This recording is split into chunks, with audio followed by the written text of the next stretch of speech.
ETV Urdu news میں ایک بار پھر آپ کا خیر مقدم ہے۔ صرف سیمینار، مشاعروں اور جلسوں سے اردو زبان کی ترقی نہیں ہوگی۔ اردو اسکولوں اور اردو تعلیم کی جانب توجہ دینے کی اشد ضرورت ہے۔ بنگلورو میں یوم اردو کے موقع پر مقررین نے ان خیالات کا اظہار کیا۔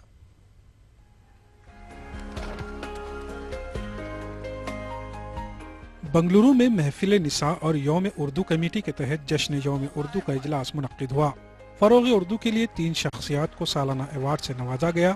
داون گرے کے عطاء اللہ خان کو محمود ایاز ایوارڈ، میسور کے محمد ناز کو ممتاز شیرین ایوارڈ اور بیدر کے ڈاکٹر گلشین کو اردو دوست ایوارڈ سے نوازا گیا۔ صرف باتوں سے نہیں ہوتا، میری زندگی گزر گئی ہے، صرف بات کرتے ہیں، تحریک کوئی نہیں کرتا، اپنا ذمہ داری کوئی نہیں کرتا، قربانی کوئی نہیں کرتا۔ کوئی مالدار کہیں مشاعرے کو کچھ پیسے دے دیا اور اس کا سمجھ گیا نہیں، ایسا نہیں ہو سکتا۔ اردو اسکول کا وہ ایک اچھا موقع ہے ہمارے لیے، اگر ہم ذمہ داری سے آگے بڑھیں گے۔ اس موقع پر اردو اسکولوں کی ترقی کے لیے تمام تنظیموں کو ایک پلیٹ فارم پر آنے کی دعوت دی گئی۔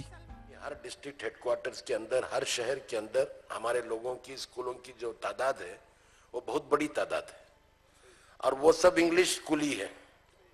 تو میں چاہوں گا کہ ان سے بلا کر یہ بحث کریں کہ وہاں پر بھی ہو سکتا ہے کہ یہ لینگویج اردو کا چالو کر سکتے ہیں۔ تقریب میں اردو کے ادبی مقابلوں میں نمایاں کامیابی حاصل کرنے والے 11 طلبہ کو اردو ستارہ ایوارڈ سے سرفراز کیا گیا۔